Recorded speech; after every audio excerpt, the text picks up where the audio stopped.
Hello again, everyone. Welcome back to Adventures in Arcane Space. We are down one player, and another player is running a little bit late. Should be here within 5-10 minutes, I hope. But let's go ahead and get the other introductions going. Hi, I'm Higgimus, Corporal First Class, and I play Giff Fighter. Hi, I'm David Big Mac Shepherd. I have no rank, and I play Braxon. Your first officer. He's first officer. All right, he has a rank. He's a rank outsider. Oh. I'm James. I play Ockar, human paladin of Brawl, and I don't know what his rank is on the ship. I think I'm you're the second officer.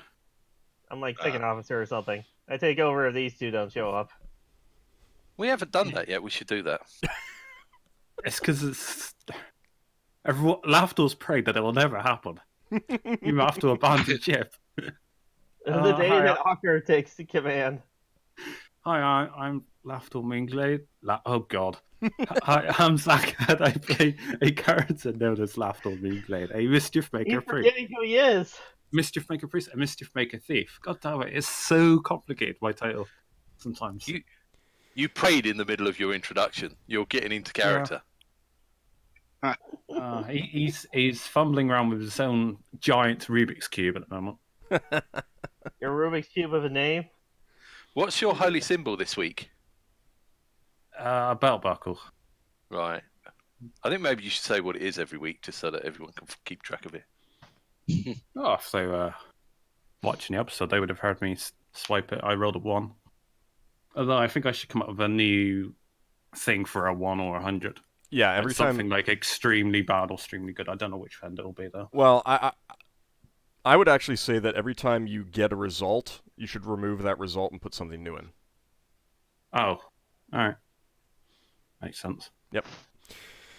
All right. Yeah, so I do have a couple questions, Ald. I'm sorry. I do have a couple questions. Okay. Well, since we're waiting on some players, go ahead and ask.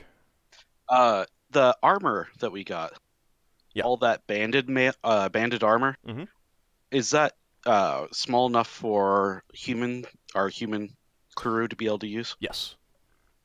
Okay.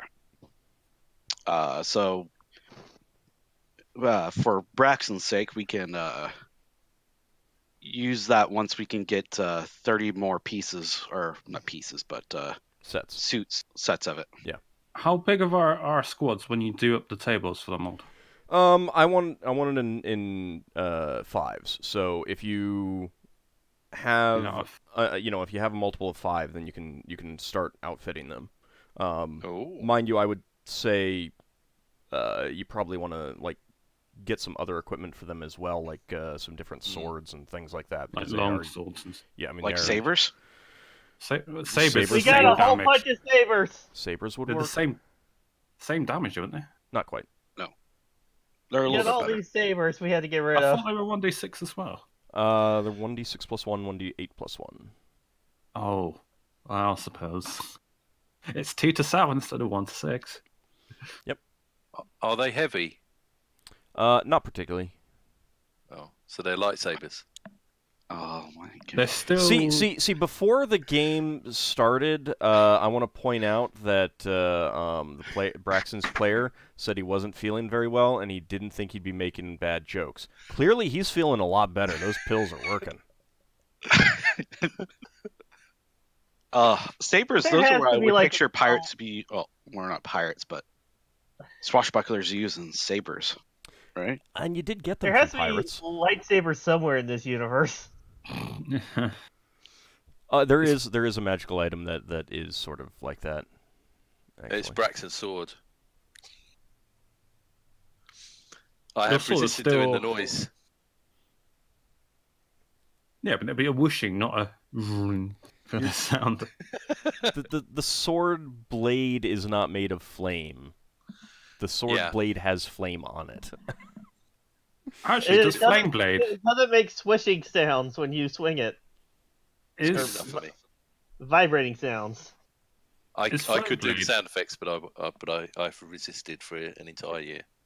Good. Let's keep it that way. Flame blade does make a bar of pure flame. Slightly curved because it's like a scimitar. Oh, so there is no metallic component to it? Nope. It is pure flame. We can just keep going like this for hours. Yeah. And suddenly it's the Broken Sword podcast. So somebody would imagine that being about the video games. We don't need to do anything else in this sphere now, do we? We're off to look for the other sphere. Did we need to work out how to find the Phlogiston River?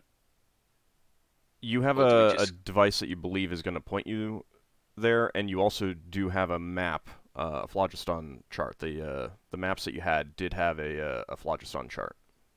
Right. But we're going to a crystal sphere no one's heard of, so I presume it wouldn't be on the chart. Yeah, it's not on normal charts. Do we have the stuff for making a chart? Because we're going to have to be mapping this. Can we? Yeah. Do we need to hire a cartographer? Nope. Do we have anyone that can do that? I think Higgimus can do it. Yep. Oh, can you actually do that? All right. Yeah. Yeah, no, it's just when we were in that room in the building that was going to collapse, and then the other building that was going to collapse. Because Braxon was looking at the all the stuff to see if he could find any clues. Those charts are going to be worth a fortune. So, Higgimus isn't adult.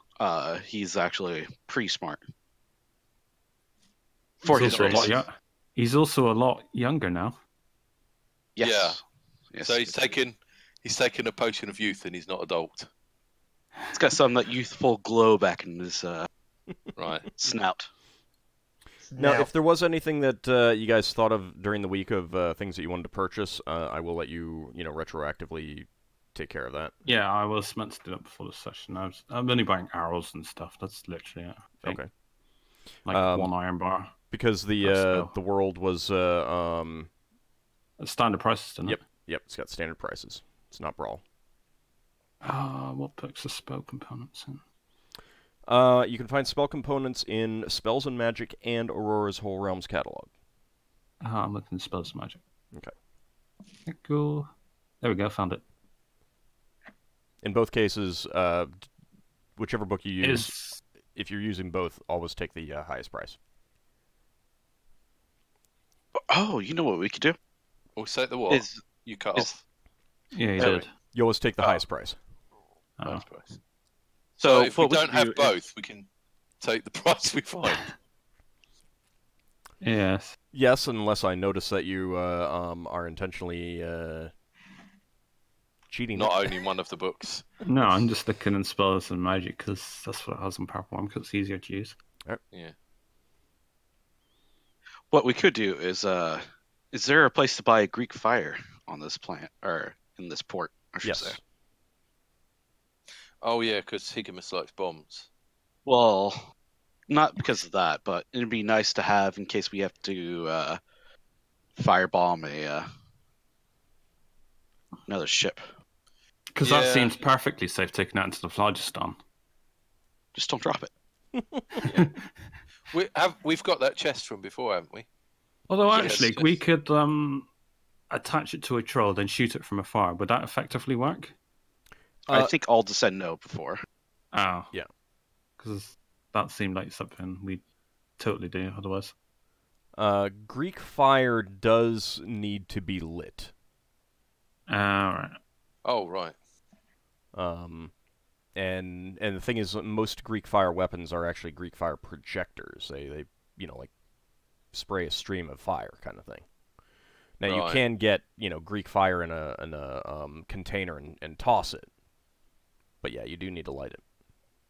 So the Greek fire projector is like a precursor of a flamethrower, basically. All right, so let's buy some of those if we can. We can do that off air if you want to for a price. Yeah, because I don't recall the price right now. Yeah. Okay. Everything good? As far as I can tell. All right. Yeah. Did we buy enough wood?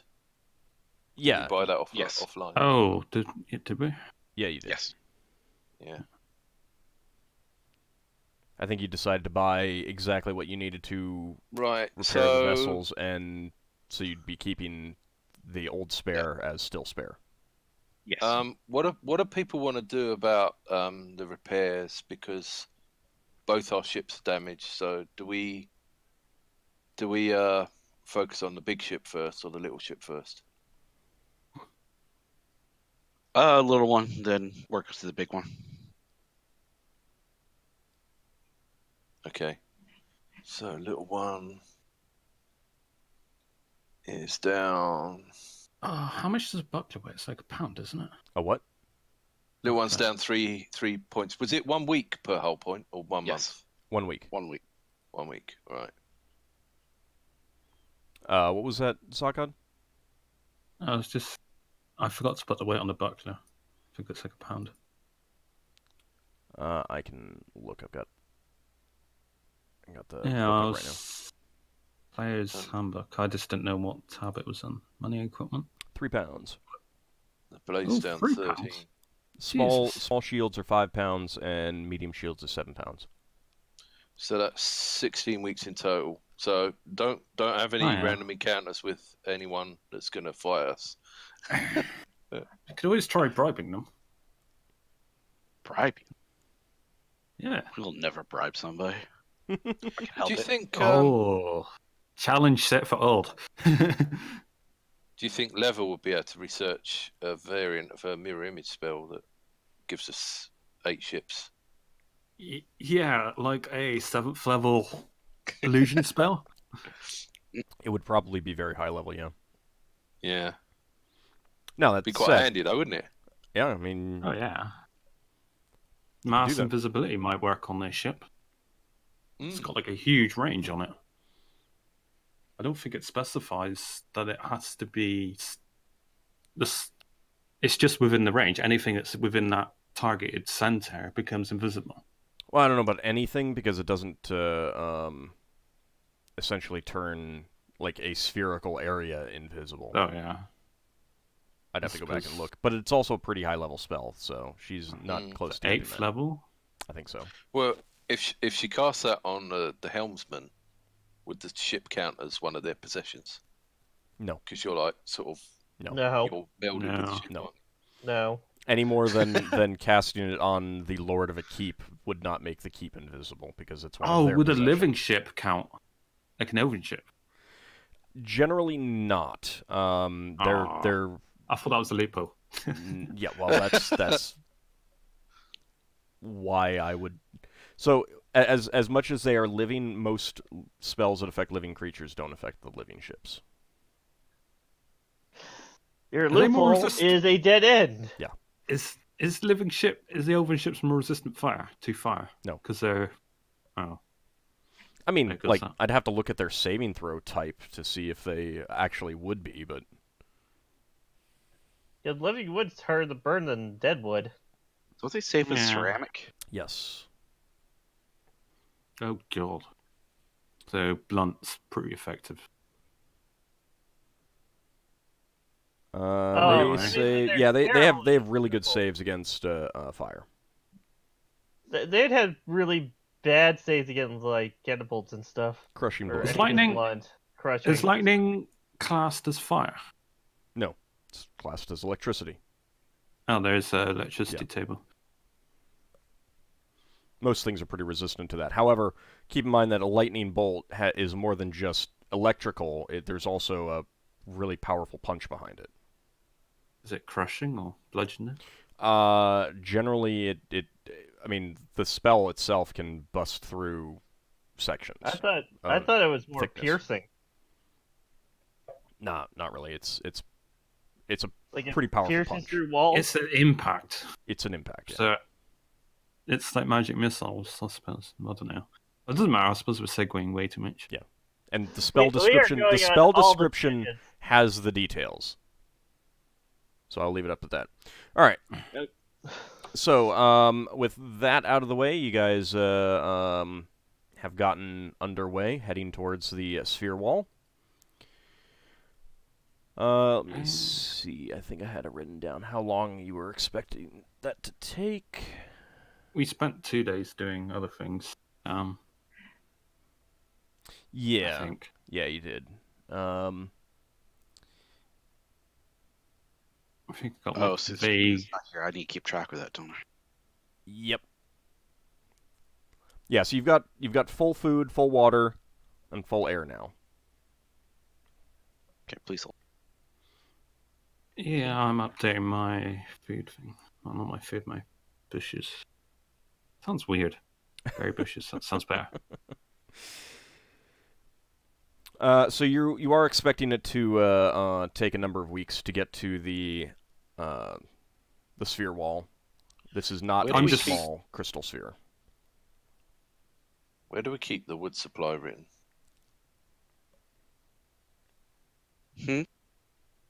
The wood supply for fixing the ship. Is it on the character sheet for the blade? I didn't write down the wood that we bought, so what to do the repairs we have here, because I assume we would just be writing it off anyway, unless you really want to keep track of that. You should, because you don't know what's going to happen in terms of you may get to a point where you only use half of it, and then it's like, all right, no, we're out of port. Let's go ahead and just spend the money to get the rest repaired up. Okay. And then you have spare wood. So it'd be Braxon, underneath ship equipment. There are other supplies. Right. So we'll be at 26 all points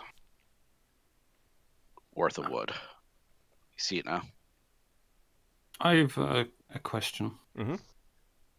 Because I spent a day with my clergy, would I have known what their troop is called? Ah, there we go. Because they looked like they were a travelling troop. Yes, you would. So it might be an idea for me to say I know the name, even if you haven't come up with one. Or yeah.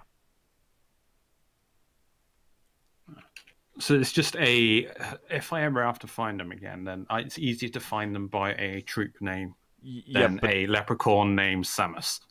Yeah, but they also, I mean, they don't travel from world to world. They stay on the world. Yeah, so you'd have to come back. That's to that what I mean.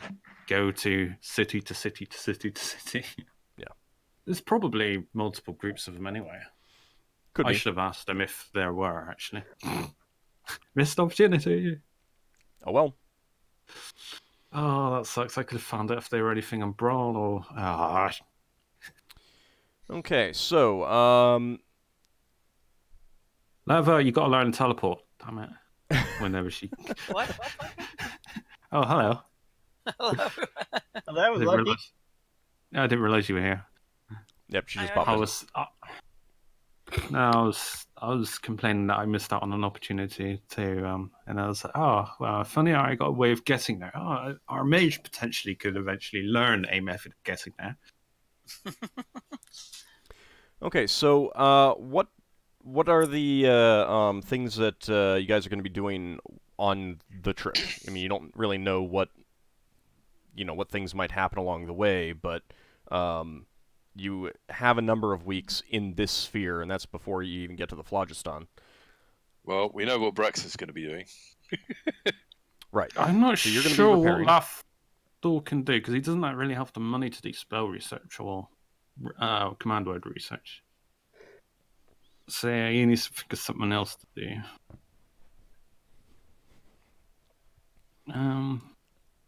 Might do fishing or something. I mean, the party funds can be used for that sort of thing if the party agrees. So well, these are like personal items. Well, I understand that, but I'm just saying that party funds can be used to pay for things for individuals if the party agrees, because it benefits the party. Mm. And of course, other players who feel that they have, they aren't really using their money for much, could also help you out in that regard, if they want to. So, Leva. Yes? In our travels, there's been a lot of times when we could have used, is there a sort of area of effect I wouldn't say that. A spell that blows up a certain, like a big swath of area. You mean the spell that like was multiple used critters? against us? Like that fireball spell, that salamander thing with the spear used against us. No. We had a lightning bolt, we had a ice storm, we had a fireball used against us. You mean those spells? Yeah. Is that something you could learn how to do? It will kill us. Maybe. Preferably if it doesn't. Not me, but... Oh, I see how it is. Oh shit! I have to panic. Not fire. You use fire. Is there something else you could use that would affect a big group of monsters or something like that? I just Fire's not that bad. I've been on fire a few times now. It's not so is Lafdul. You know, it's a I once in a lifetime experience usually. Yes, been on fire a few times. It's not that bad. It's a once in a lifetime, not several times in a lifetime. They were sort of. I don't even know how to play this properly. I see what Higgimus means though, because when I've got several people that are not that good at fighting surrounding me, all poking at me, I can't kill all of them. It takes a turn for you to kill one at a time, so you can't sweep them. Yeah. So, but you could get rid of them all in one go. Just make sure you're not casting it near people. I mean, you can cast it at me. I mean, it'll hurt a little bit, but I think I'll be all right. Did you survive when it happened? When what happened? The fireball. Yeah. Oh, the fireball. Yeah, it didn't bother me at all. Yeah. It didn't bother you at all? No. How did you do that? Spells don't work on him sometimes. Yeah, spells don't work on me sometimes. Lafdul will vouch for this. Are we having this conversation as a group, I suppose? Yeah, I think during like a dinner or something. If you want to, if you want to convince Leva to start to learn Fireball, which he has the opportunity now, then we'll have to have it sometime. And it's better if the whole group is there. I think it's good if you learn how to use it. Well, Leva, I think it would be good for the company if you would be able to learn. I know you might have some reservations against it. Just don't cast it underground. You know what's funny is that regardless of whether or not you learn, it's going to be used against us. Yeah. So we might as well use it against them. Don't use it in tight corridors and don't use it underground. I would be fine with something else. Just there's going to be times when we're going to be fighting things that there's just going to be too many of them that Braxon and Ockar won't be able to kill all of them with the sword. Yeah. Or myself. I'm not very good at that. I could deal with things one at a time, but I can't deal with a large amount of foes. If you can come up, it doesn't necessarily have to be fireball. That's just the one I've seen happen more often. That splashes around a whole bunch of places. If you can come up with something else that would help alleviate large swarms of critters, that would be very useful. Maybe, if you need the company funds to research this, I'd be more than willing to say that we could spare that for that purpose. Oops. Maybe when we go to a magic school, we can find out what's out there. She found several books recently. Something's going to be useful in there. Really? Oh. What? Yeah. Those books we were just spelling. Yeah, I would ask. In there. There's a fireball in one of them. Snowball. Fireball. A fireball, right? They were already nice snowball. If you could, I know you have reservations about it, but it would help the company out a lot if you could possibly include that in your repertoire. I don't know how you do. Do you just look at those words and you can always suddenly do it? I don't know. I need to research them. Well, it would be a big benefit to the company, like I said, if you could. Yeah. Let me think about it. Besides, you're way more careful than that Xanfir guy was. He was like, oh, spell scroll. Hang on. How's this? Was he? Yes. He was hot-headed. You think I so? don't know. He had a life-changing experience after playing 3 elves. Stuff like that. Yeah. We were all new to stuff. Anyone could have made that mistake. Yeah, just wait until Lafdul gets spell scrolls, so he's gonna totally not steal off leather. I mean, it got the job done. Did it? It killed everything. Well, not everything, but it really did do quite a bit of damage. Destroyed a few items as well. Destroyed a lot. Who have we got who's resistant to fire? Higgimus. Higgimus. So he's weak to electric. That means that if we had fireball, that it could be thrown near you. Yeah, I mean, it's still going to hurt me. It's totally asking for it now. It's still going to hurt me, but it won't be nearly as bad. So, as if it hit you guys. I've got the ring that protects me against cold. Maybe, what the snowball thing is? It just one snowball? It's both. There's one with one snowball and one with many. So you could do the one with many near me, and if it hits me by mistake, my ring might offer me some sort of protection.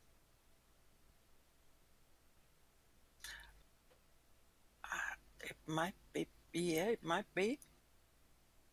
I mean, if it stops 10 people stabbing me to death, it might be useful. If it hurts a little bit, but it stops 10 people stabbing me to death, it might be better than being stabbed to death slowly. We've never tried it out like that, so it might. It might. Yes, Ockar? Lafdul? On my small buckler shield, I got Aberration Charm. Was the charm specifically for the mage school? Enchantment Charm. Yeah, Abjuration and Enchantment Charm are... Yeah. Because it's just literally Abjuration and Charm next to it. I wasn't sure. I was just clearing it up as I'm adding it into my document. I think someone just wrote down Charm rather than Enchantment Charm. Enchant. Thank you. Because that did not detect as the Charm school. The Charm Sphere. I didn't figure it out. And when I level up soon, I can... That's one advantage to being close to leveling. Okay, so... do you want to... Are you going to do that, Leva, do you think? Or...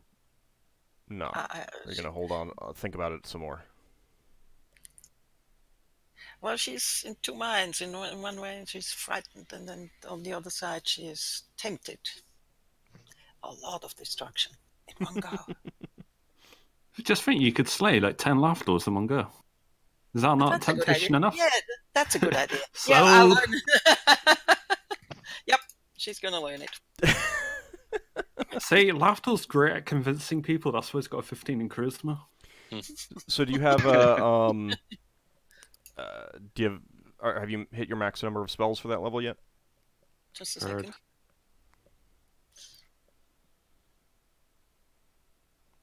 Oh, what's a buckler for? Sure, I have. Yeah, but I can forget one. Yeah.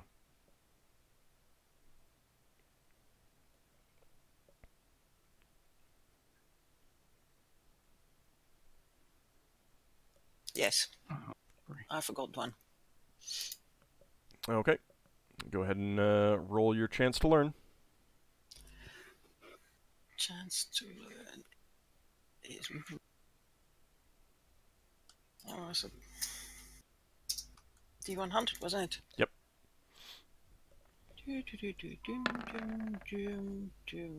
Yep, you got it. Okay. That's why I was being quiet. Well, see, you know, I think that would have been would have actually been pretty funny if you didn't learn it, and it would have been like, that subconscious fear really played a part there, huh? Yeah, right, we could have really played around that. Exactly. All right, but yes, you are able to write that into your spellbook. Go ahead and roll for the number of pages it'll take up. Oh my god. Just a second. Does she write it in a red pen? It's 1d6 plus 2. It's always 1d6 plus the spell level minus 1, so 1 less than the spell level. It would be a quill, wouldn't it? Do they have pens? No, it'd be quills. No, I mean... Not Or like maybe a a foul pen. What? But Maybe it's the a quill pen. gnomes might have felt tips. 4. Pretty good roll. That again shows that higher level spells use less pages than lower level spells. Well, you know, I mean, this is just making a big sphere of fire. That's pretty easy. How much does that cost you, Leva? That doesn't cost her anything. She learned it from a scroll. Oh no, she learned it from a spellbook. Well, and she had a she forgot a spell so that she was able to get to our maximum. If she had wanted to learn it while keeping that other spell, that would have just she would have needed to research it. She just needs one more intellect so you can have infinite spells. It's true. Just need to find a book. Which spell did Leva forget? Blink. Blink. That's now going to become the most useful spell ever. Not if I don't use it. It's great and terrible because when we arrive on the next planet, it'd be if only I could blink. I could get to the other side of the chasm and lower the drawbridge. Yeah, but you see... Or fall in. The problem is that if you need to lose one, then you need to lose one. Tough shit. Yeah. If you need it again, then relearn it. Okay, so you continue traveling. So that's what Leva's going to be doing for the first couple days. Obviously, Braxon is going to be doing repairs. Higgimus, what are your plans for the journey, at least up until the sphere wall? Looking over the charts and everything like that, doing capony stuff. And then if I have spare time, maybe get Lafdul to start showing me how to use the daggers. Like, especially when it concerns to tossing them and that sort. Okay. Lafdul, are you okay with doing some sparring with Higgimus and... Lafdul's terrified of Higgimus. What are you on about? And teaching him how to throw daggers? Yeah, because Yeldan's doing it at the same time. Because it just have them together. You're small, so I figured you know how to use the small things better. Yeah. Braxon would like to learn how to use dagger a bit better as well. Alright, yeah. Okay. Apparently Lafdul's teaching everyone now. So Braxon will join in as well. Ockar, how about you? What are your plans for the journey? I'm not sure. I'm probably just going to practice with my new spear. Okay. And Leva, anything else that you want to do on the journey once you've learned that spell? I can't think of anything. I'm sure there were some. Do you think... Sorry. Didn't you want to give me more lessons? Oh, I know what I wanted to do. Yes, I made a note about that. I wanted to learn darts. Alright. Okay. No one knows darts, so... She can still practice with them. Yeah, I suppose. And you have an available weapon proficiency slot, I think you said? No, yes, I do have an available one, but I don't... Okay. If your plan is to basically get in training every day that you can, then probably by the end of the journey, you will be able to take that proficiency slot in darts. Okay. Do you think... I'll train darts until I don't know where they are anymore. Is the dartboard a thing in this? No, these darts are not... Yeah, I know, but bar darts. Pub darts. Do you think Braxon could knock up some targets out of scrap wood Oh, sure. Oh, yeah, because multiple people are going to be throwing things anyway, so yeah. might as well. Yeah, and, I mean, like, even though daggers and darts aren't the same, you know, Lafdul does know how to throw things, so he can help you out, Leva, kind of thing, you know, giving you tips on throwing balance and stuff like that, so. That would be nice, yes. Okay, did you also want to do any research trying to figure out command words or anything like that on any of the items that you picked up? Yes. Okay. If possible. I don't know how much is actually possible in all of this. I'm letting you get command words fairly easily. I mean, there really isn't a concrete way of doing it, but I'll knock something up. After about a week in wild space, your ship does. Oh. Yep. That's the whole point. Yes. Go ahead and. But I'll have you roll after this. Okay, fair enough. Go ahead.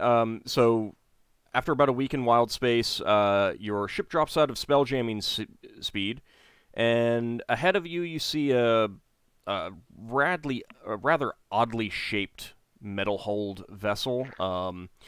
It is reminiscent of sailing vessels, despite the metal hull. You see a pair of outriggers on either side, and the hull is kind of, rather than straight as you would expect on like a galleon or a clipper or something like that, the sides of the hull actually undulate a little bit right at the point where the outriggers appear. Who's on? This is second shift. That's Braxon. I can't remember. Braxon, me, Yep. Yeldan? No. I think I'm up during first shift, so Ockar is probably asleep. Yeah. Braxon, say ship ahoy. Oh, we would be changing our shifts, though, wouldn't we? If we're doing training? It's late during. I mean, you guys have some downtime, and when it comes to the people on, in command, I mean, if you're just sailing in a straight direction, there's not a whole lot for you to do. So, I mean, like, Braxon only puts in 8 hours of his 12-hour shift on doing repairs, and he's more overseeing than actually getting his hands dirty all the time. So, I mean, he can definitely help out, and there's plenty of overlap. I mean, you only sleep for 8 hours, so you're all awake for 16 hours. Braxon get all the crew that are doing repairs on the hilt to get back to their stations. Okay.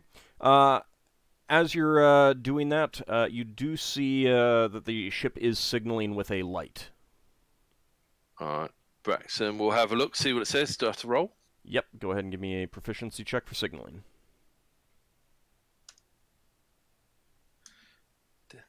Right. Need to find my signaling is. Oh, that means I've got to put my spells up. It's great fun being a spellcaster sometimes. What spells would I take for travel? I mean, they're about they'd be about 20 hexes away, kind of thing, give or take. So you would have plenty of time to get spells. 14 plus 2. Okay, yeah. Then so, you need a 16 or lower. So that's easy enough. However, I need you to make a second D20. Because there's something unusual about this thing, and I'm pretty sure that's gonna work. That's less than 16. Yep. All right. There's something unusual about this, and it takes you a moment to realize the signaling is going very fast. Like the rate of signaling the light is you're able to make it out. It is common, but it's going faster than you would have expected. Right, and it's a metal-looking ship. Yeah. Oh God, blow it out of the sky. The signal is requesting that you state your port of call and your intentions. Port of call is the last planet we're at. Or your home port. All right. Braxon signals back. This is the Company of the Broken Sphere, out of Sphere? Brawl. Company of the Broken Sword. I wasn't sure if you were intentionally just... No. Out of the Rock of Brow, heading for the Sphere Wall. Okay. There's a bit of a delay before they signal to you again, and this time it's a lot slower. Although you notice every once in a while it speeds up and then slows down, almost as if someone is forcing themselves to not do it quite so fast. And they signal back to you that they are the pride of Zapan Dewintkit Lembelik Kretanskregg of the Stellar Cartography Department of Mount Nevermind. They are carrying colonists and trade goods bound for Radal. And they signal if you're they have some items that they're willing to trade if you are interested. Braxon signals back. Sounds good to me. Stand by while I contact my captain. All right. They are closing in slowly. You don't notice any activity on the weapons. So, yeah. So Braxon tells everyone around him it's a ship out of Mount Nevermind, which sounds familiar. I think that's the place where the Tinker Gnomes come from. You would know that to be the case because you do have a Tinker Gnome. Do you speak Tinker Gnome? Because you do speak Tinker Gnome. So you've spoken to enough Tinker Gnomes that you know that you recognize that place. So Braxon will send a message to Higgimus. All right, Higgimus is woken up and informed. He's slapped awake. Tinker Gnomes. Blow him out of the sky. Right. That's what this first says, and then he's like, oh, wait. This coming from someone who went to some Tinker Gnomes to get some stuff at one point. This is a difference between Higgimus probably wouldn't say it. Asher would. Oh, good. Maybe they have something I'm looking for. Yeah, I say we should parlay with them and see what we can. Sounds good. If they have anything interesting to trade. Braxon signals back. It's been a while since I've practiced my Tinker Gnome. You have permission to come aboard. All right. They pull up alongside, and a telescoping bridge structure shoots out towards your vessel and slams into the side of your vessel. Luckily, the tip of it was covered in big, soft hides, but the ship does shake a bit from the impact. So it doesn't do a whole point of damage. It does not do a whole point. It's dented, though. And a couple gnomes cross over, and they start speaking extremely fast, much too fast for Higgimus to pick up, assuming he's up on deck. Whoa. But, Braxon, because you know the Tinker Gnome language, you are able to understand it. Braxon says, "Welcome to the Blade. You will need to speak slowly so other people can understand you." Oh, yes. I'm sorry. We're not used to your kind. You're the big folks around. I will try to speak a little bit slower. You understand that it takes a lot of effort on our part to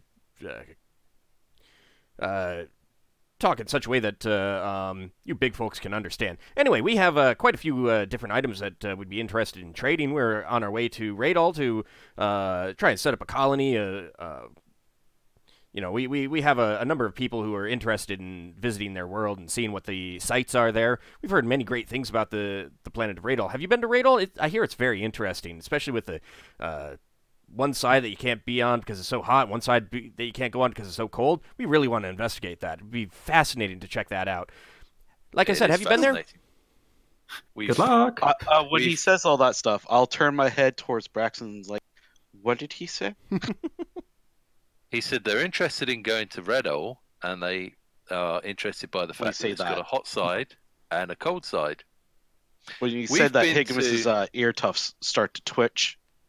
We've been to Redall. So see a doctor about that. They're not too keen on colonists, but we've been to the hot side and the cold side, and both sides nearly killed us. Oh, that is fascinating. I would love to talk to you about that. I'm sure we can come to some sort of agreement with them. We have many fine items that we'd be more than happy to build for them and trade for them, and I'm sure that there's no issue that we can't overcome through our the acts of the diplomatic corps of Mount Nevermind. They have been able to negotiate many treaties throughout the known spheres. So please tell me more about this hot and cold side. We'd really like to get a look at that. Oh, hold on. Let me get the planetologists over. They would love to hear this stuff from you. Do you have a few hours? Do we have a few hours? I'll look. What did he say? What is he asking for?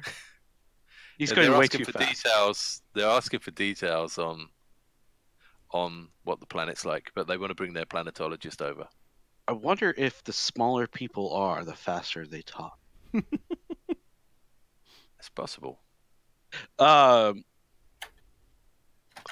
don't see a reason why not. I was suggesting information we give would be for trade.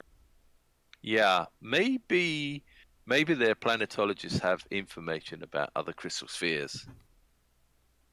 I'll let you do the most of the negotiating on this because I can't really understand. But yes, any information we give them would need to be for trade, and I'm interested in seeing what they have for trade. If you can translate for me. Braxon, did you mention to Higgimus that it would take a few hours to tell them? No, he didn't. He'll say that now. They were asking to talk to us for a few hours. A few hours? Yeah. Well, I mean, it'll be about 5 minutes for one of us to tell them their name. Oh. So we'll probably skip formal introductions. Braxon, you also know that sometimes when Tinker Gnomes say a few hours, it expands a little bit. Yeah. Do I have a water clock? They do, probably. Yeah. I think you bought something. I don't know if it was a water clock. I thought you did. Of course, if you didn't write it down, then... I'm looking now. That might be something I would have wanted. Well, they can probably sell you one. It might not contain water though, because they've Are probably we got allowed better on than their water. ship? Yeah. Well, they haven't said you are, and you haven't asked. Braxon can ask. Is there a way to tell time out in the space, or like how would people tell time? I mean, it's measurement. If you don't have a timekeeping device, then it's usually I mean, there's going to be hourglasses, and you can get hourglasses that do hours, and usually on ships there's bells. So time is usually kept in the form of first bell, second bell, third bell, and that's usually an hour, and a bell is just rung every hour kind of thing. Someone is, flipping an hourglass kind of thing, or using a candle. I'll tell Braxon they have until the third bell to negotiate everything with it. Okay. Make sure that they understand that.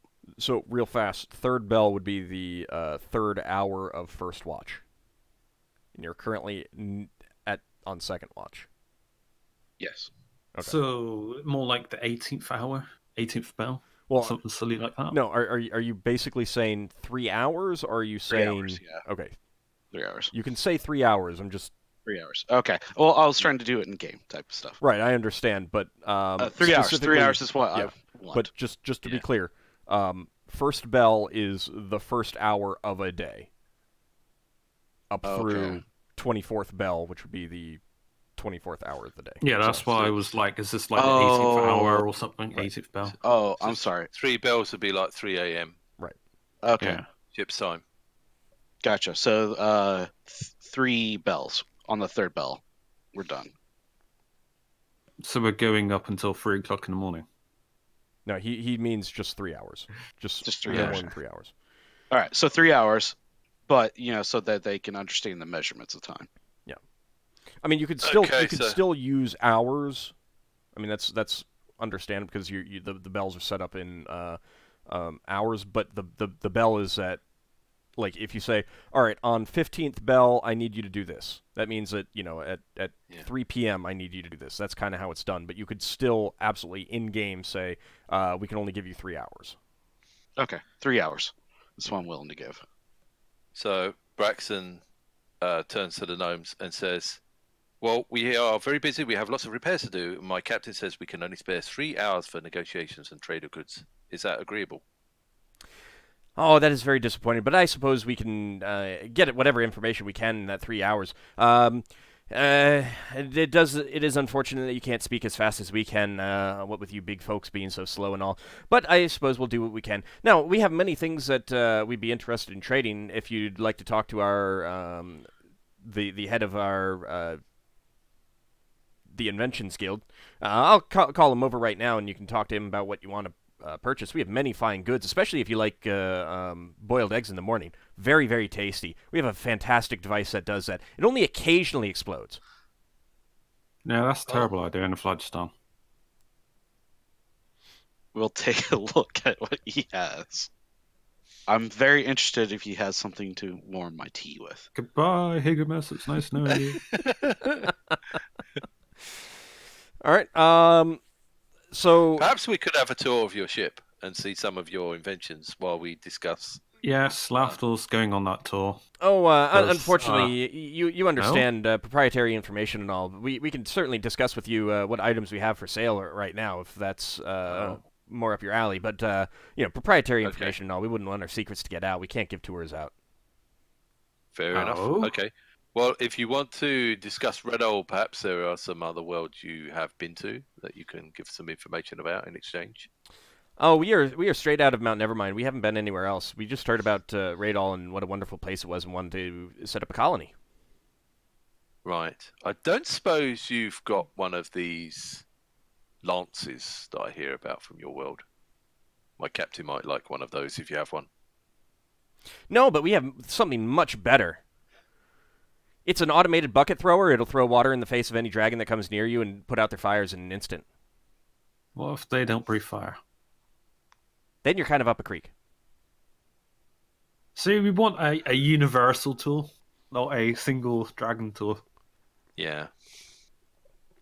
So basically, so Higgimus has said that he wants something that can warm his tea. Are there any items or inventions that the rest of the party would be interested in asking about? They basically list a whole bunch of things, and they're kind of like what I said. They tend to be very specific items that do one thing in a very Rube Goldberg type way. Do they have any indestructible cloth that Braxon can have clothes made out of? Fireproof. Oh, yes, yes. We'll bring it out. And he talks to a gnome. A gnome runs down below deck, and about 10 minutes later comes up wearing the thickest, most bulky suit of plate armor you've ever seen. Oh. Guaranteed to be completely indestructible except in the case of disintegration. Oh, must resist urge to heat metal on gnome. Very nice. Doesn't quite look quite my style, but it's fascinating. But it's small for you as well. Yeah, a bit small for me. Oh, we could let it out. They won't have time. They won't have time to make one in my size. I was more thinking of something that passes as normal clothing. I've had a few run-ins with magic and other things that have caused damage to my clothing. But armored underwear is just so practical. It's much more effective than simple cloth. Wait, what? That's true. They're trying to sell me some armored underwear. Oh, God. Is that like having a cup? Jock strap on. So, do they have any? Sorry, go on. You go. I'm going to think about mine a bit. Do you have any charts of grid space and any of the other crystal spheres you pass through on the way here? Yes, we do have a chart of Kryn space that we could sell you. We do not have any spare charts of any other crystal spheres, however. Higgimus, they've got a chart of Kryn space. Would you want to buy that or trade for it? Maybe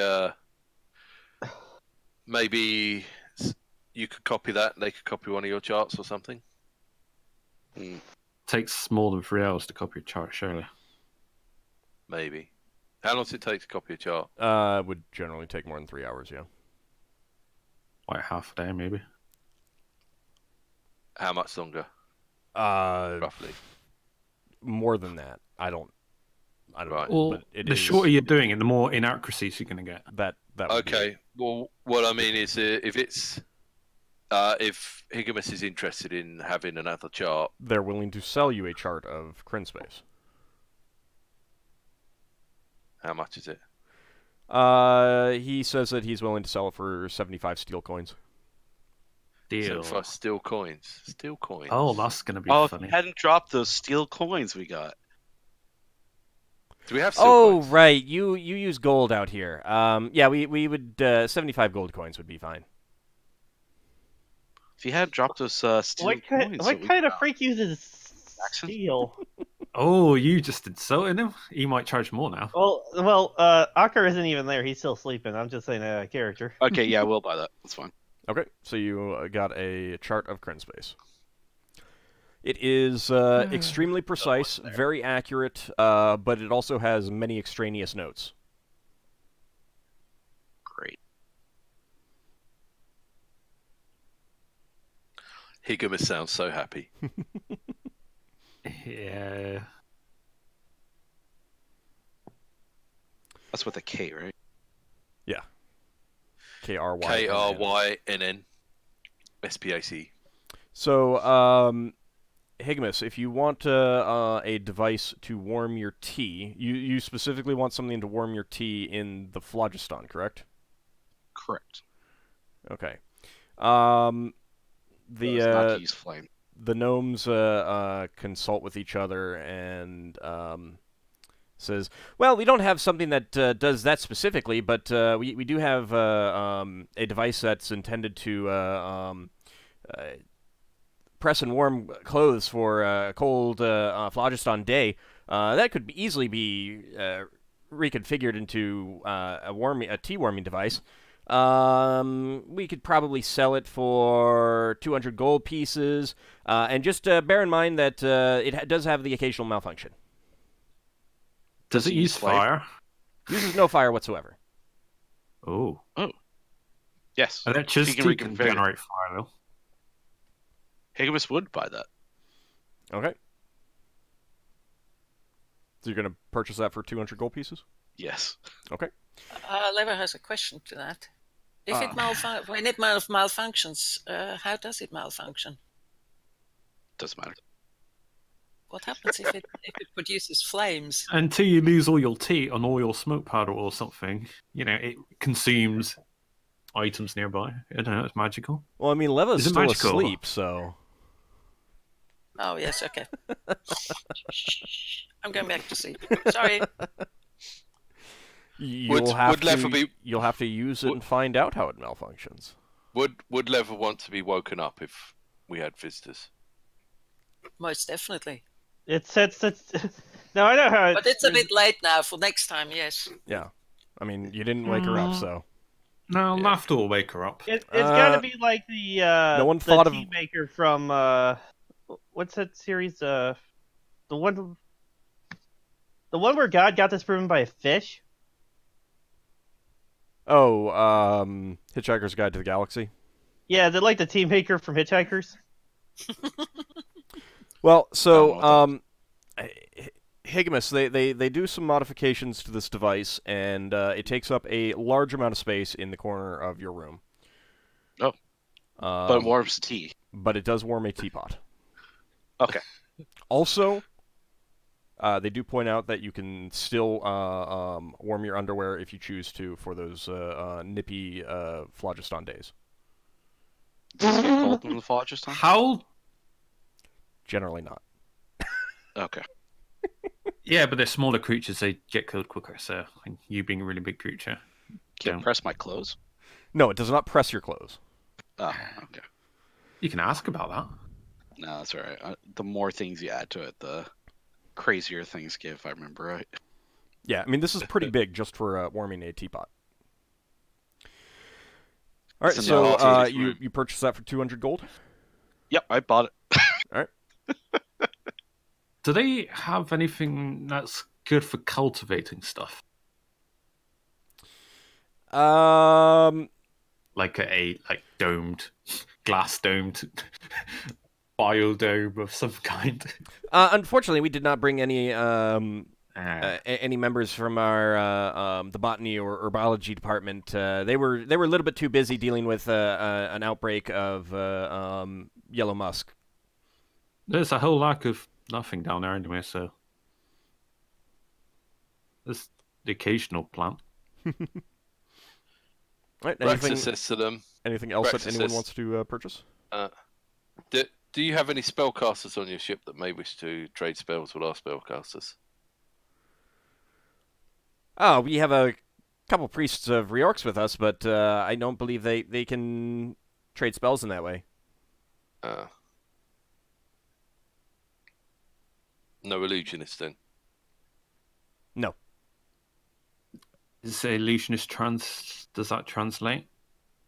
Do they have illusionists? They don't have any other spellcasters. Does Braxon know the word for illusionist in Tinkerno? It'd be red mages. I mean, yes, you know a variety of words related to spellcasters, but you don't really know the difference. You're right. You're well versed in the wording, but not necessarily all the precise definitions. Okie dokie. What makes an illusionist different from an invoker? They deal with illusions. No. I mean, that's how it, for him, when it's trying to translating it. Right, well, yeah, to him, they're basically just all spellcaster. Mm-hmm. Can I cast idea? You can cast idea. What do you... Because we're... Something we might have overlooked, because we're going into a new sphere, an odd item, a knick-knack, something we might have forgotten. No, I just tossed this in entirely because I wanted to throw some tinker notes at you for fun.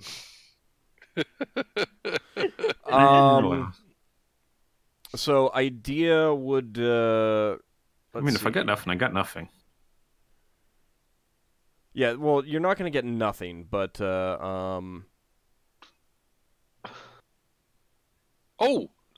idea does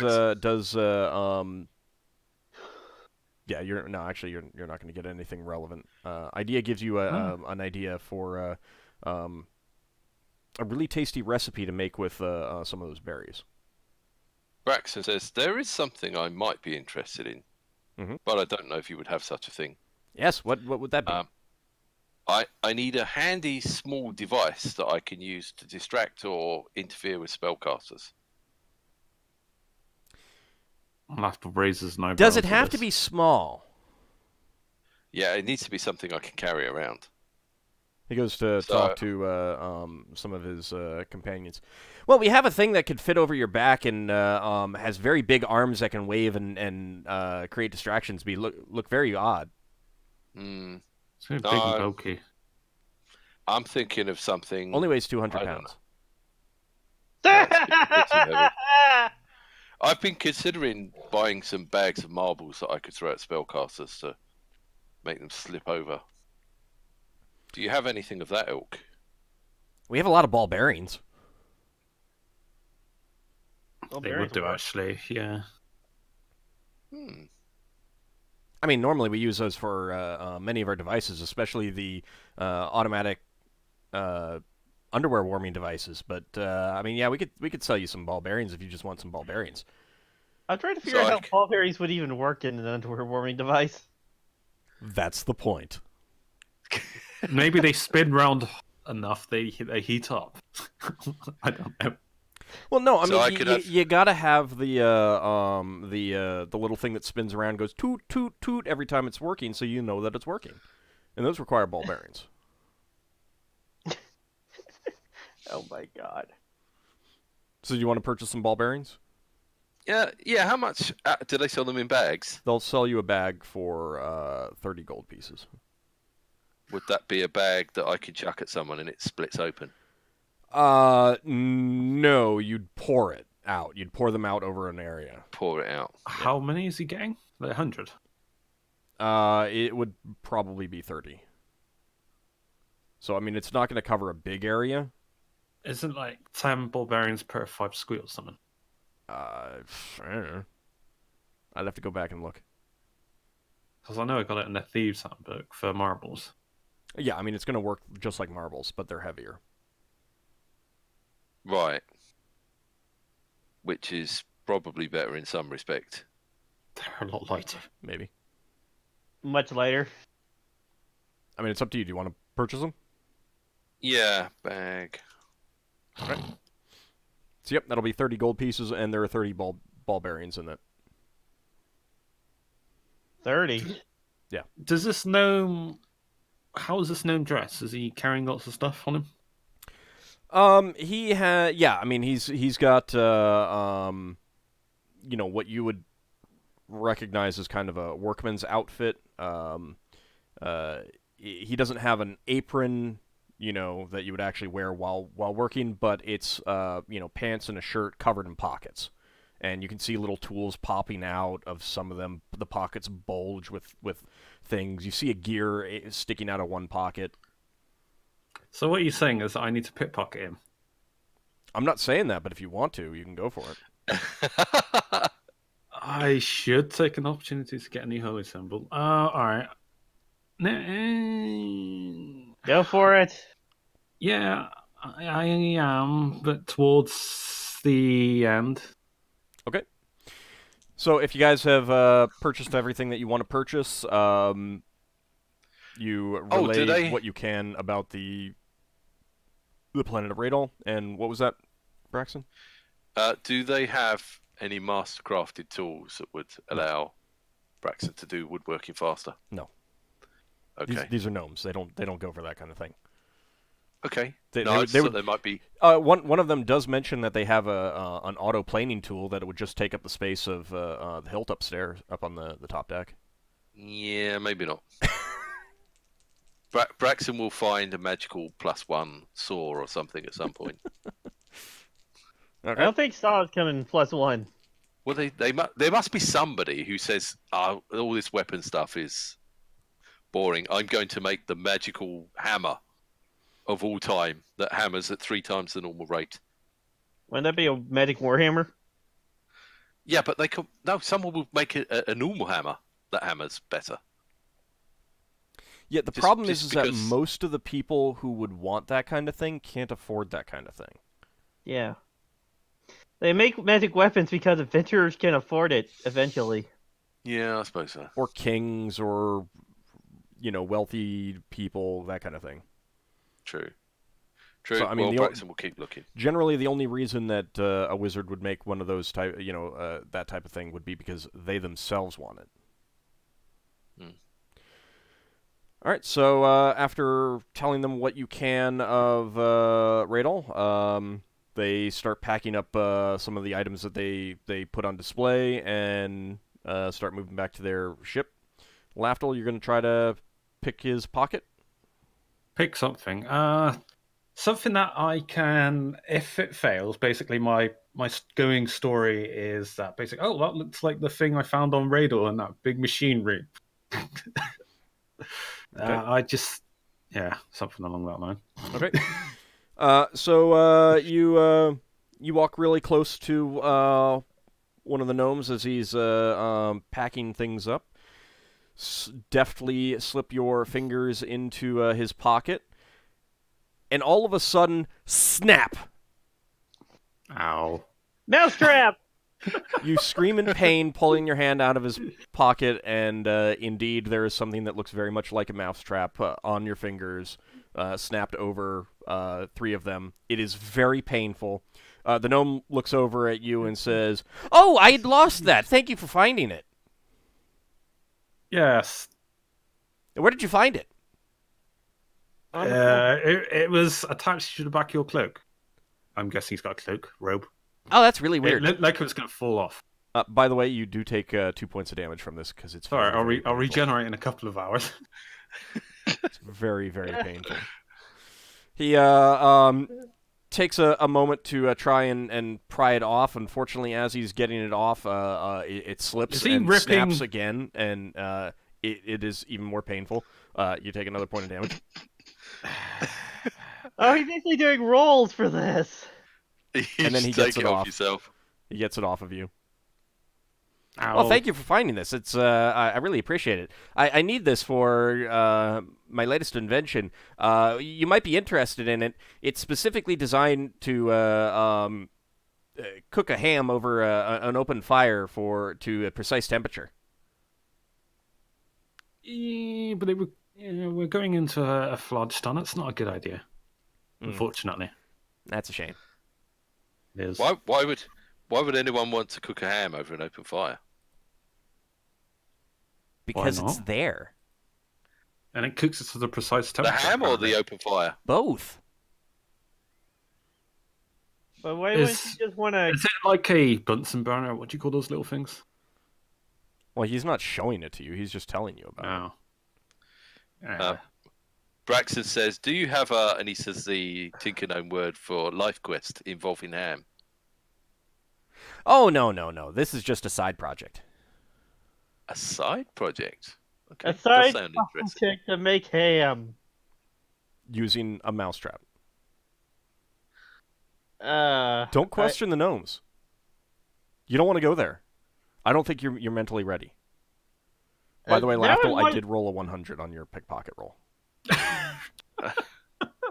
Now I want to make a Tinker Gnome. All these gnomes that are going back and forth packing stuff, is it the same gnome or are they just No, there's like 20 different gnomes that are doing this. Is there a point where I could get away with looking like a gnome, pack some of the stuff up, walk off with it, drop it somewhere, run off with like one item? Maybe. And yeah. How's this passageway set up that they're packing stuff back and forth? They're just doing it on your front deck. Actually, I'm not on the dolphin map. Tinker Gnome PC. Is there any way that I could like hide to the sides? I mean, they're basically just doing it out here. I mean, all right. Say for example, I disguised myself as a gnome. Yeah. I reduce self, use hat disguise, whatever, and I look like I'm one of the packers. I'm picking up a load of their stuff, carrying it back to their ship. But before I get to their ship, I want to dart off to the side, possibly, or... I mean, you can try it. That would probably require a hide in shadows roll. Is there anywhere I can hide in shadows around here? Well, yeah. You could go into that room. Right, but it's still, like, hide in shadows is to also kind of move, discreetly, surreptitiously. Yeah. If you're going to carry it, you're going to have it all in your hands. No. Lafdul's going to do this. He's going to make himself look like a gnome. He's going to reduce stealth, and he's going to have a potion of invisibility ready. Okay. Because he's not getting caught this time. He's making sure he's not going to get caught. Okay. This is when Lafdul stays on the ship, and they pull the jetty back. And he goes off to have his own adventure. All right. Well, what is your hide in shadows roll?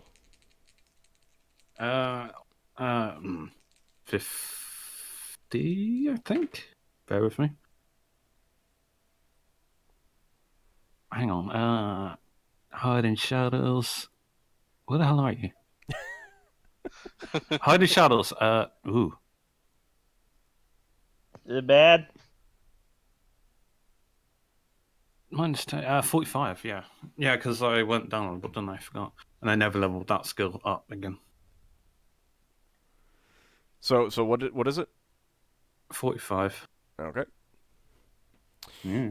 I'm sure it'll be fine. Okay. The things I do for a holy symbol. So your plan does succeed, and you ended up with a small box of miscellaneous machine parts. All right, one of them's my new holy symbol. Yeah. What do you want? It's a gear. That's what it is. All right, you have a gear. I have a holy gear of Mount Nevermore. That's how Lafdul's naming it. Never mind. Yeah. Never mind. Getting it wrong. Jeez. Okay. So is it bronze? What's it made out of? It's made out of stainless steel. Ooh. It'll never be stained. All right. So with that, they pack up and take their leave, and you get going again. Braxon, go ahead and give me a proficiency check for the repairs. Okay. Hope this works. Can I look through this box of knickknacks? Is it just literally just nothing? I mean, it's machine parts. 5. All right. That's good. And 16 I've got to beat. Yep. That does mean that your work was successful. Mm-hmm. So the hilt goes up to 18 hull points. Okay.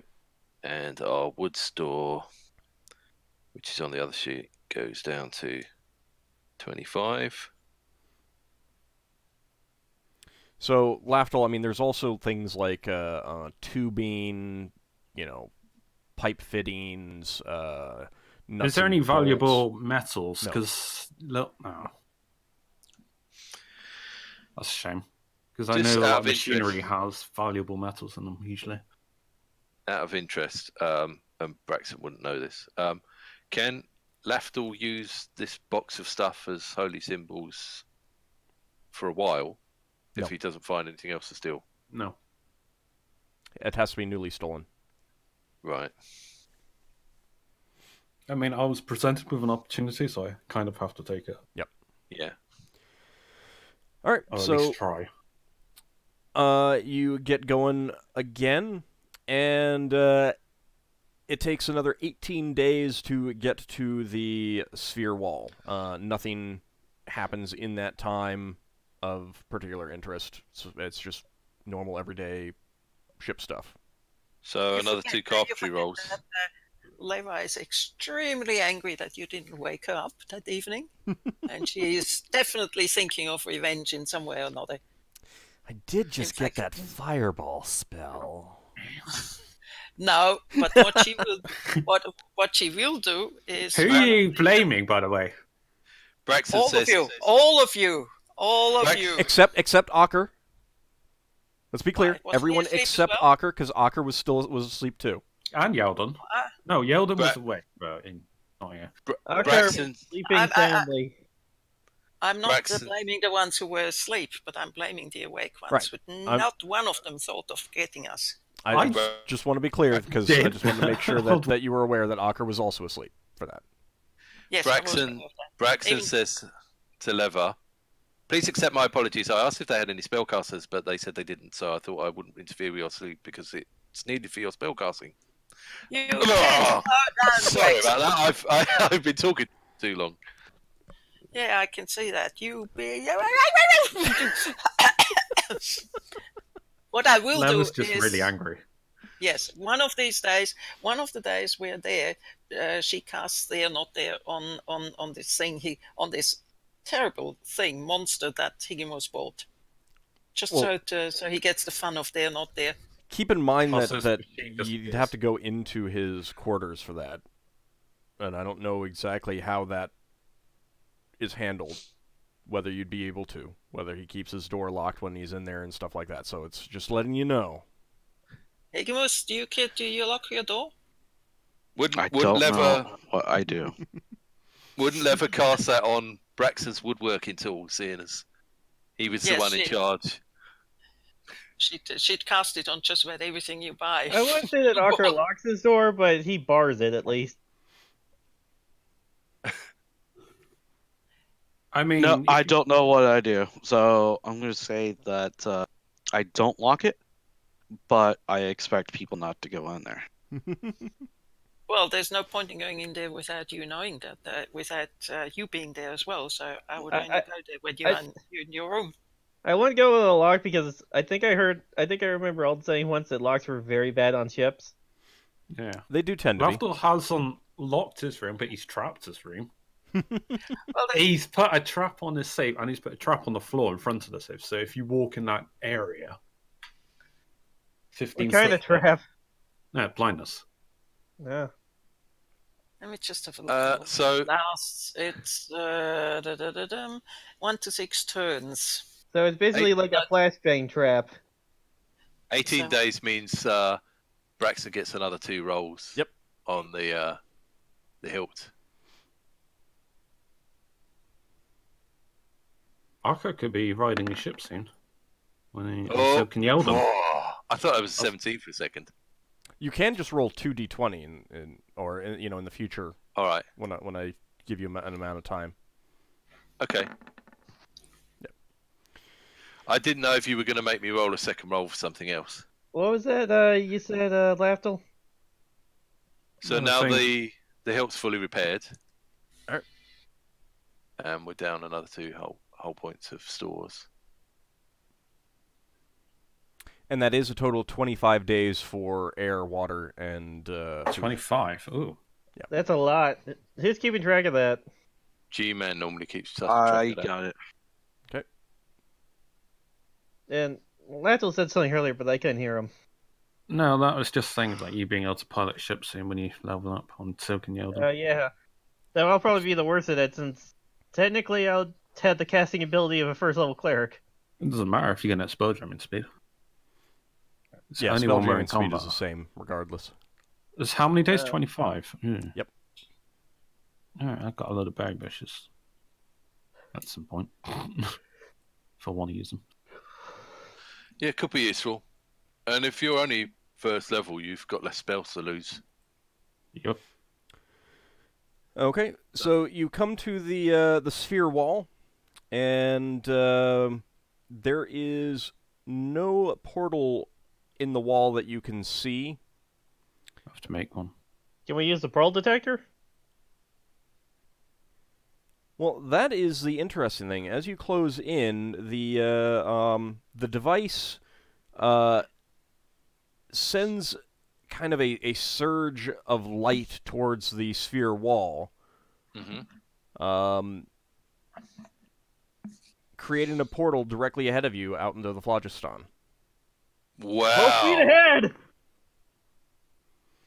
It's created a portal. Yep. Yeah, so full speed ahead, straight to the portal. That's awfully convenient. And Braxon, Higgimus's ears or ear tufts start to twitch. I have a feeling that it's one of the things that we need the device for to even find the place. Braxon says, "Flow stations, make sure all lights are out," and sends everyone on a search around the ship. Portal creator, along with every other thing it does. We're going to search the ship for any lit flames. Okay. Oh yeah, let's search around for any lit flames. All right, you get all the flames out and enter the phlogiston. Does Higgimus's invention explode yet? He hasn't said that he's used it yet. No, but he's taken it into the phlogiston. No, you haven't actually entered the phlogiston just yet. Okay. I'm just wondering if it's got a hidden flame inside it. I mean, they did say that specifically it was for the phlogiston, so... Yeah. I'm going to have rotating healing potions on. All right. I wonder what it works on the fuel itself. It's a uranium-powered tea heater. You're heading out into the phlogiston now? Yes, please. Okay. Yeah. Wait. Yep. Leva would like to cast Omen before we go. Okay. Yeah, if Lafdul thought about it, he would have cast an augury, but he didn't. Yeah. Oh well. You can cast augury out in the phlogiston. Yeah, but I didn't prepare it. All right. I'm not going to retcon every time I don't have it prepared. The spell reveals a neutral omen for the coming trip. Okay. I tell the others, seems to be sort of okay. Nothing terrible happens. All right. So you head out into the phlogiston and get underway. Yes, please. All right. Are you? Is everyone continuing their same plans of doing training and stuff like that? Yeah. Yeah, I'm still getting, ideally if I can, Lever to teach me spellcraft and read, write, common. Yeah. Yes. Braxon, while I'm teaching other people's stuff. Braxon wants to put targets in the stairwells so that he can run up and down the ship from the top to the bottom, throwing knives at random targets as he goes. Okay. The crew quickly learns that when you're doing this, to stay the hell away from you. After more than one member of the crew got hit in the back of the head with the blade of the hilt of a misthrown dagger. I don't think Braxton would do it without warning people. Accidents happen all the time. Leva would like to exercise with apples on people's heads. Oh, daring, are we? Only if you're willing to be a guinea pig yourself. With what? An apple on your head. No. You don't throw darts. They're throwing daggers, though. Yes, I want to keep the dagger, the apple. I don't want to have half apples. Braxton balances an apple on his head and throws a dagger at the target. And when the apple falls off his head, he says, "I don't think that helps my throwing."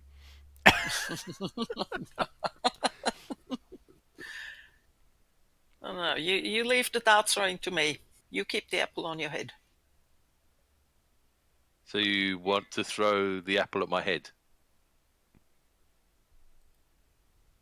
Why? The apple sits on your head.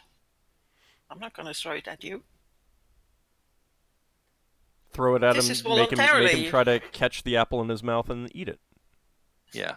He could do that. This is a voluntary exercise for me, for Leva. She wants to see whether she can hit the apple off people's heads. Yeah, and if you miss, you just, kind of take out their eye. It's fine. Details. Okay, That's so it's voluntary. Now that you're in the phlogiston, any additional stuff that anyone wants to do, or anything else you want to add to your routines, or change up your routines in any way? Braxton will ask the crew to keep a lookout for scavers. Okay.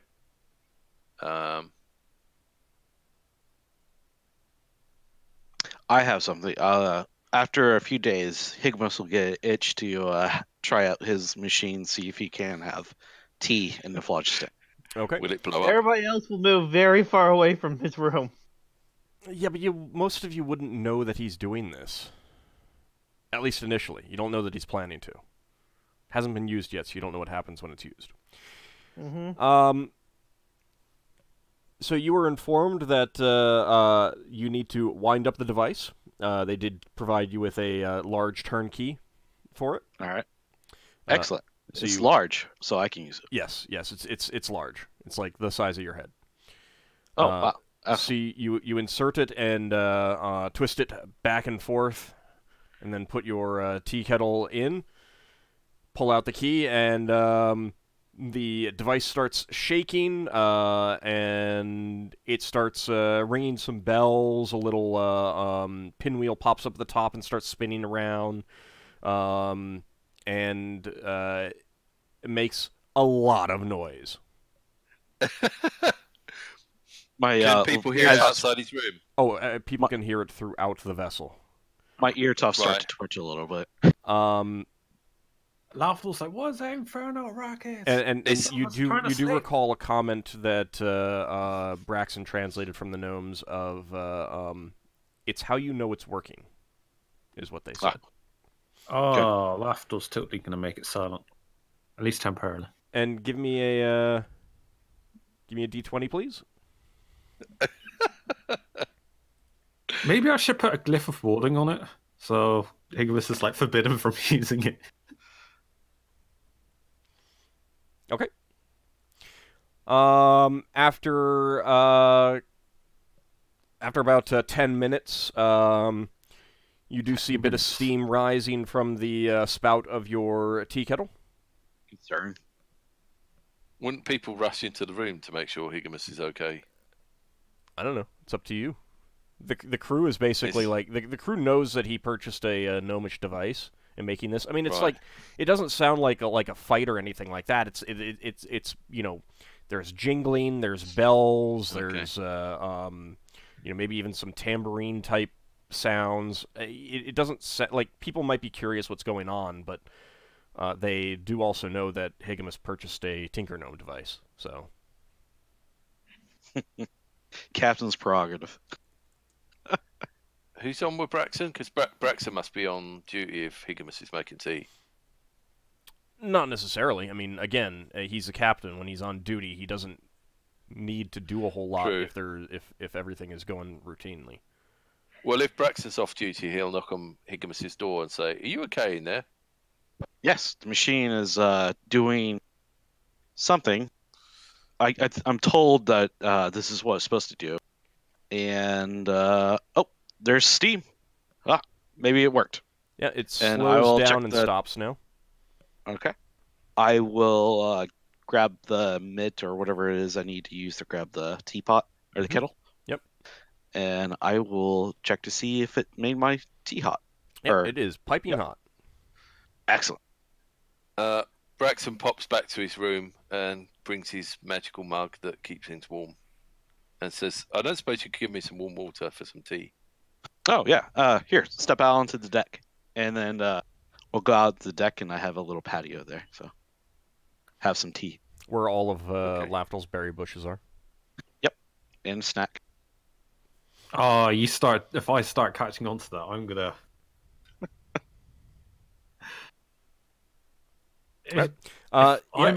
even remotely suspicious, and I will put glyphs of warding on them. It made the tea or the water quite warm.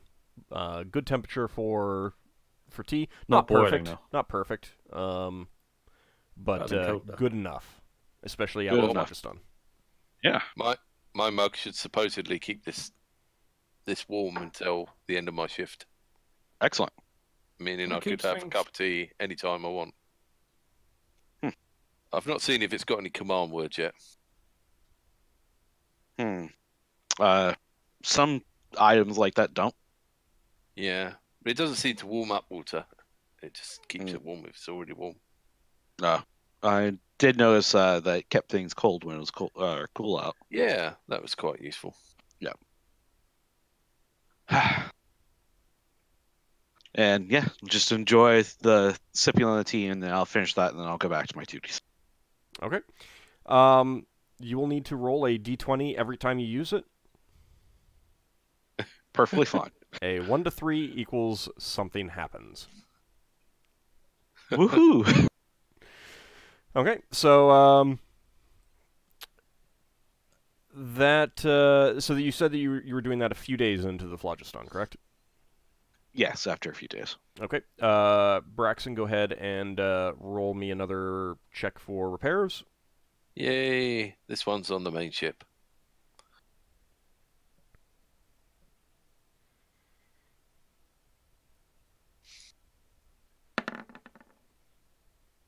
Oh, that one worked. All right, so you get another hull point repaired. This is on the blade. Yep. So the blade's up to 58. All right, so you continue to travel through the Phlogiston for a few more weeks. As you're, after these 2 more weeks pass, so at the end of this, you'll be able to roll again, Braxon.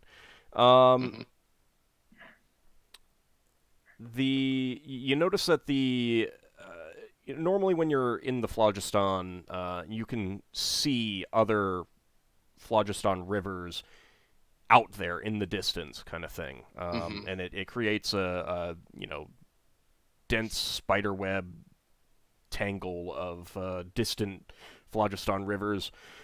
People who've just gone out to try and hit some of these other ones and explore sometimes say that it can take anywhere from hours to months to actually reach them, even though you can see them.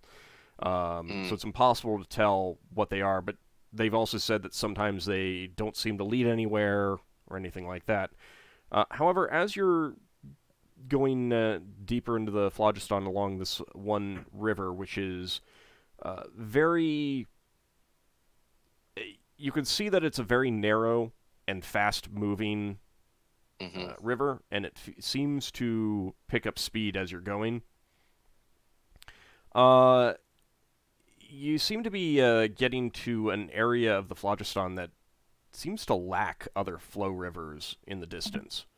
You can still see some occasionally, but in general, it's a lot fewer than you would have expected. We're still following the light, right? Yeah, you're still going the direction that your device is indicating, and it is down this flow river. Are we sort of at the beginning or the end of Braxon's shift? This is just a general over the course of the next couple weeks. Well, then if Braxon's noticing it gradually, he'll talk to Higgimus about it.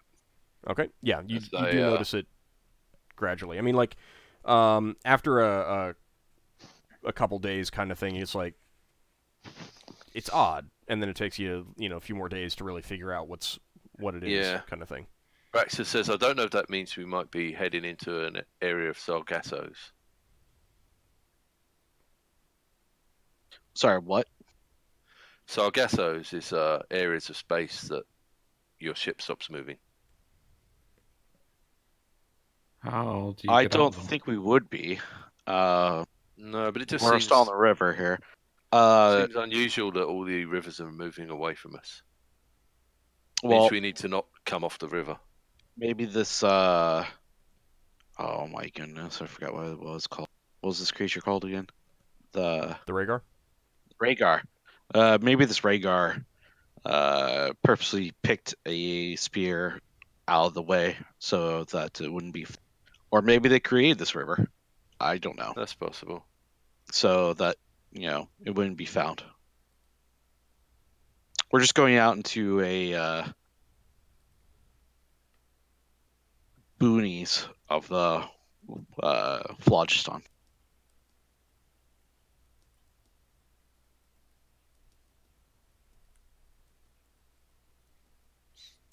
How does it look? You've got a phlogiston chart, did you say? Yeah. Does it look like we're going off well away from any other sphere we've ever been near? It doesn't really mark out other flow charts. It just basically it shows the route from winter space to this other crystal sphere, indicating where you would start from winter space, and a general description of the river that you're on, enough to recognize it, and it does match. Right. Are we going to be able to come back the same way? Yeah. Well, yeah, you can tell that this is a bidirectional flow. Right. Old? Yep. One thing Leva will do is try out her new ring. Which ring? The one that allows her to cast spells. The copper ring that allows me to cast spells further. She wants to know whether they're further apart, distance further.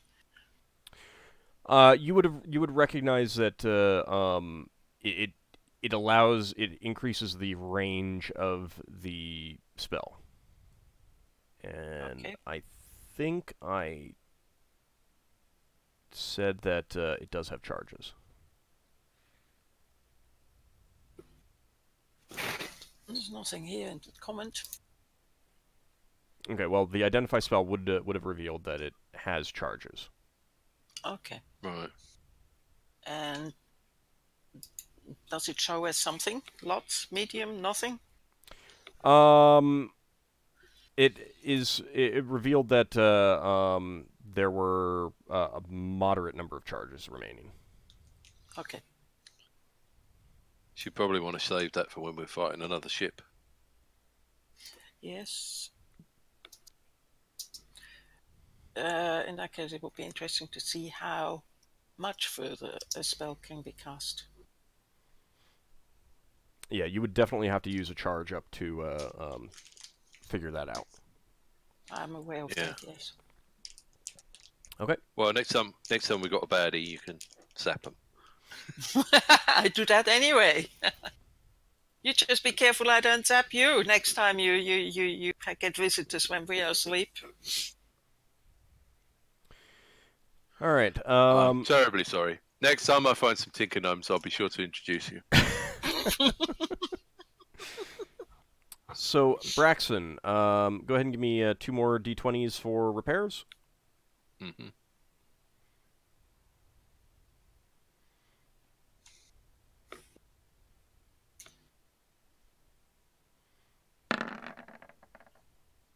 Oh, 19. Okay, unfortunately, after doing 1 repairs, you know the work has been done. You're inspecting it, and you notice a critical flaw, and realize that needs to be redone entirely. Does that mean the second roll? The second roll is taken for the first one. Negates. So, yeah. So you only get 1 hull point repaired, but you do use the wood. Yeah. We're two lots of wood, but we do get 1 hull point. Yeah. All right. Okay. I was worried we wouldn't get anything. So the 1 doesn't isn't a critical success. There's no such thing. Yeah, there's no such thing in this case. It's basically just a does it work or not. Right. And since you discovered the error and went back and redid the work, and that's the second roll essentially. For the second roll. Okay. So the second roll isn't an especially attractive, chamfered joint. Sure, it can be if that's what you want. Braxon says, "Look at the workmanship." Okay.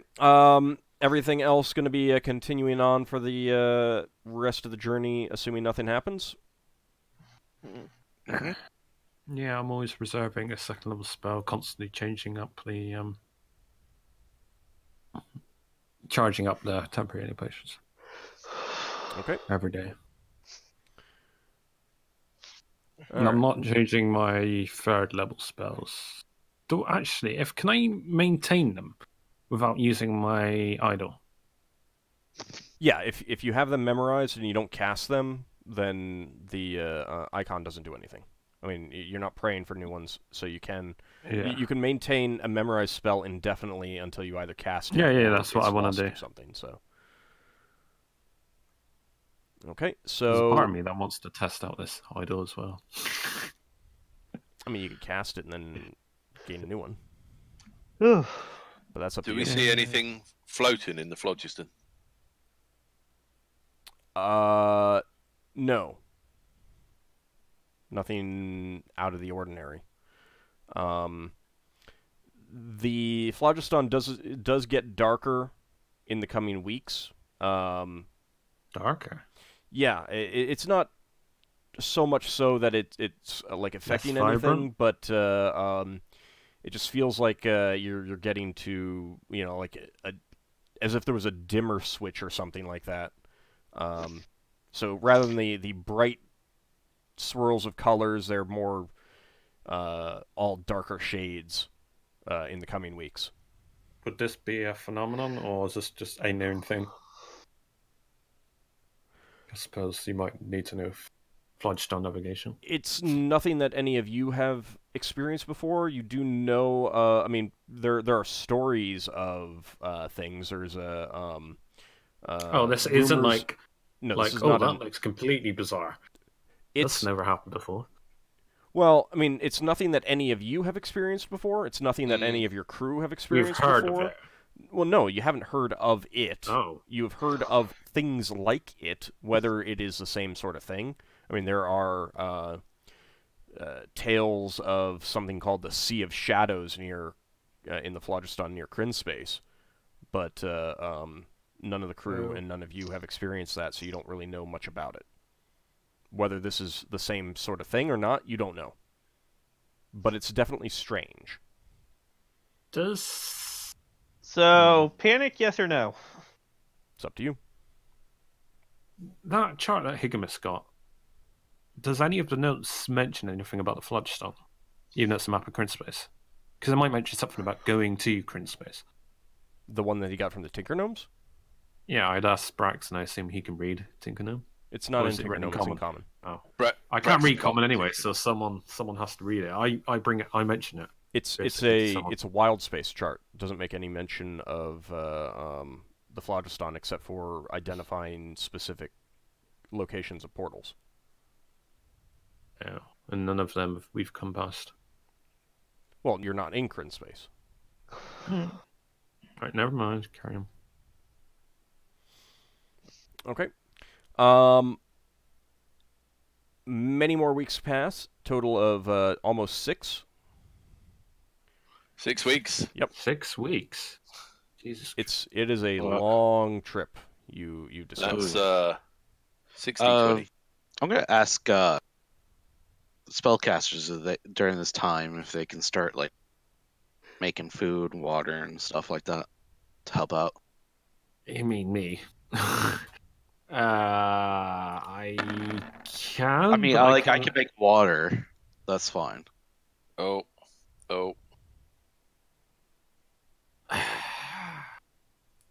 I can only do this for 16 days, and I can no longer use my 3rd level spells if I did this.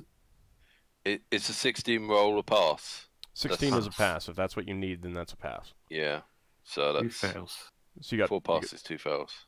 Yeah, so you got 4 hull points repaired. How short are we, Higgimus?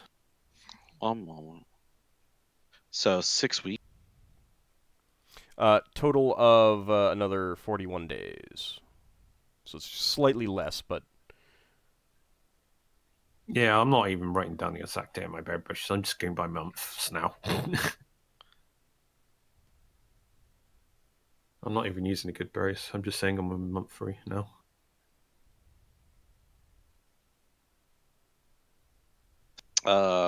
We've gone through like half of our supply. How many more weeks have we got? 41 days. Sorry? So 41 days. On the 41st day, you do approach the crystal shell. Oh. Alright, yeah, if we're in a sphere where I can... Well, you're not yet. Well, I'm gonna have to find out if I can regain 3rd level spells in there, which I doubt, in all honesty.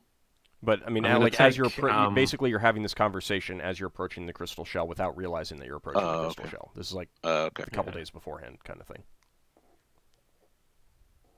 Okay, yeah. So we could do that for you 1 day again if we needed to. Never mind. I was just getting a little bit pinky there. Right, but keep in mind that that was in addition to a few other weeks that were already in the Phlogiston, and then the 25 days that were in Wild Space. Yeah, I got that. Okay. Because, I mean, 6 weeks and we've had no opportunity to see any flowfish or anything, because that's something we totally do. No, this has been very desolate. Yeah, very desolate, uneventful trip. Very little. We will definitely need to resupply our stocks of food and water and such and air when we get to this new place. We couldn't do that again. Yeah. I'm gonna have contact home power prepared as well. Okay. And detect powers. I can't remember if that 1st level spell. Detect powers should be a 1st level spell. No, it's 2nd level. Oh, all right. Handful of sand. Cast at the crystal shell. Yeah. So you cast it before you go in. Yeah. Would I know that we're approaching it so I would have time to prepare ahead of time or? Is it just... You generally do know, like, the day beforehand, that because you can see the crystal shell as you approach. It doesn't just, like, pop up out of nothing. In that case, Leva cast strength on Ockar. She looks disdainfully at Braxon and says, "Nah, Ockar, do you want strength?" Yeah, I'm gonna probably be using Augury as well in... I suppose what I'm asking for, what awaits us beyond this when entering the sphere? Okay, well, so you're on basically near the end of the 40th day. Crew on watch alert you that that they can see the crystal shell ahead. So you start making all these changes. Ockar will be at 18-20 strength. I'm reserving a lot of second-up spells. Ugh. And Lafdul, when he has a chance, swaps out those spells. Okay. Yeah, I'm doing that. All right.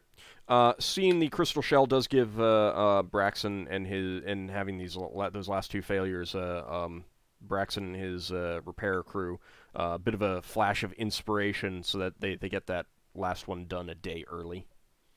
Because it was just 6 days rather than the full 7 necessary. All right. And you are closing in on the crystal shell, and we're going to take our 10-minute break here. Yippee. So when we come back, we'll find out what awaits the party on the other side of this crystal shell. What amazing the entire sights. crystal sphere. The entire crystal sphere is a mimic, and it eats us, and that's the end of the game.